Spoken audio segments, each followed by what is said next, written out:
karaatin. Hei, meillä on F-varustuksen omaava Satu puhelimessa. Oikein hyvää huomenta. Huomenta.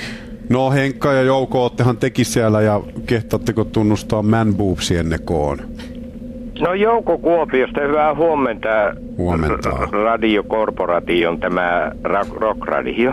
Ai niin. Jouko siellä, Jouko, vanha tuttu, terve. Uutta vuotta Ei sinne jumala. Hyvää uutta. Savo viettekö Savolaista. Ja terve Satu, sä oot tuleva kätilö. Mun serkkulikkapäivi on ex-sellainen nykyinen seksiterapeutti. Annetaan palkinnot pois. Yes. Terve. Ja oliko siellä vielä Henkka-linjoilla? No niin, hyvä. Ihana tiimi tänään, helpot kysymykset. Joo. Muistakaa, että käytätte juuri nyt muista kortin vasta silloin, kun se on täysin välttämätöntä. 6 kysymystä yhteen saa vastata juuri nyt muista paitsi viimeiseen. Lähdetäänkö menemään?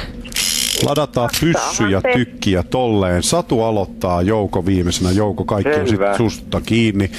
Ja sitten mennään. Satu, minkä puolueen puheenjohtaja on Jutta Urpilainen? No voi vittu, juuri nyt en muista. Meinas mennä väärin, kun se kirosana tuli. Henkka, mistä Eno putosi sanonnan mukaan? Puusta. Oottehan te nyt jotenkin ihan sekaisin. Ette te ole kyllä. Oisko Jouko tiennyt? Ois tiennyt, Eno putos veneestä. No niinhän se putosi. Ei ole kuullut tämmöstä. Oisitko sä, Jouko, tiennyt sun kysymyksen? Mikä on Jari Litmasen tunnetuin lempinimi? En. No niin, se olisiko saattanut siihen.